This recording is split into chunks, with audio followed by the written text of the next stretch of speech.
تو اس لیے میں سمجھتا ہوں کہ ٹروڈو کو اس وقت اپنی پالیسی، تو یعنی کہ ٹروڈو نے یہ جو ابھی بل پاس کرایا ہے 70,000 اسٹوڈنٹ بھیجنے کا، تو آپ کو ایسا لگ رہا ہے، آپ کی باتوں سے یہ ظاہر ہو رہا ہے کہ اس نے صحیح فیصلہ کیا یہ؟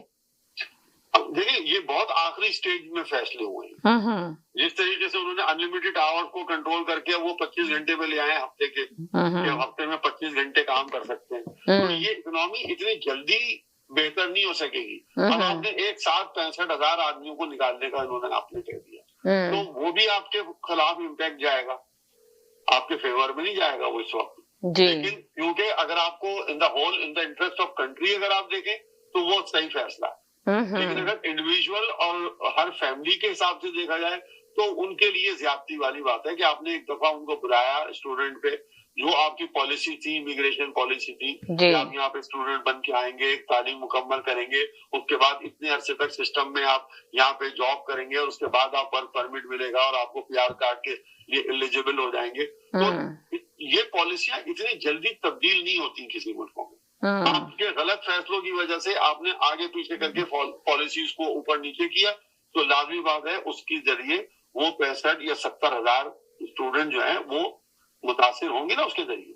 جی آپ کا سسٹم اتنا کمزور یا اتنا ان اپڈیٹ ہے کہ آپ نے اس سے تھوڑے دن پہلے بھی یاد ہوگا آپ کو کہ ایک یونیورسٹی کے نام پہ تقریباً 700 یا کتنے 800 اسٹوڈنٹوں کو بلا دیا گیا تھا، اور بعد میں آپ نے کہا کہ جی یہ تو غلط اسکول میں پڑھ رہے ہیں، اور آپ نے ان کو اپڈیٹ ہی نہیں کیا آگے لے جا کے. جی تو ان تمام چیزوں کو اکثر نو دیکھنا پڑے گا. آپ نے سب سے پہلے اپنے شہری ہیں، اس کے بعد آپ کی اکنامی ہے. تو آپ نے اپنے شہریوں پہ توجہ دینی ہے، آپ نے اپنی اکنامی پہ توجہ دینی ہے، اور ہوم ورک کے ساتھ دینی ہے. آپ انٹرنیشنل اسٹوڈنٹ بلائیں، ضرور بلائیں، رائٹ. پوری دنیا بلاتی ہے، لیکن کم از کم آپ یہ دیکھیں کہ آپ کتنے مہمانوں کو انوائٹ کر رہے ہیں، تو کیا ان کے لیے آپ کے پاس بہترین سہولتیں ہیں یا نہیں ہیں. بالکل صحیح کہا، آپ کے پاس ہے رہنے کے لیے رہائش؟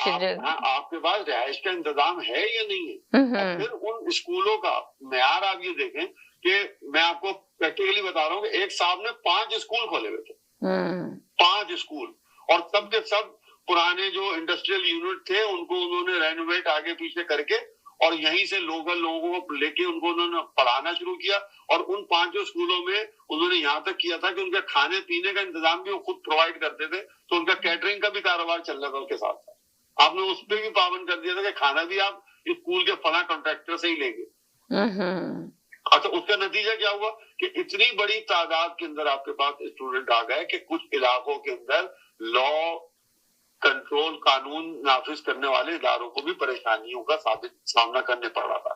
آپ نے 2-4 ہمارے ساؤتھ ایشین کمیونٹی کے ایونٹس ہوئے تھے، اس میں آپ دیکھیں کہ کتنی بھگدڑ مچی، اور نتیجہ یہ ہوا کہ انہوں نے آتش بازی پہ بھی پابندی لگا دی کچھ علاقوں میں. آپ کو یاد ہے کہ برمپٹن کے علاقے میں آتش بازی سوائے گورنمنٹ کے کوئی اور نہیں کر سکتا تھا. جی.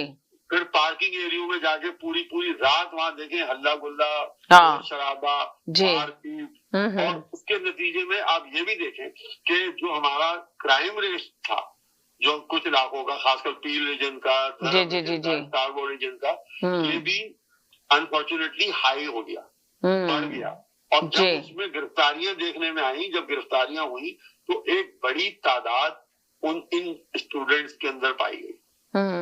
ایک بڑی تعداد، اگر میں کہوں 80 to 90% جو اس کے اندر انوالومنٹ تھی وہ ان ینگ جنریشن کی تھی. کہیں ہم نے یہ بھی دیکھا کہ 12 اور 14 اور 15 سال کے لڑکے بھی اس کے اندر انوالو تھے، اور لڑکیاں تک انوالو تھی.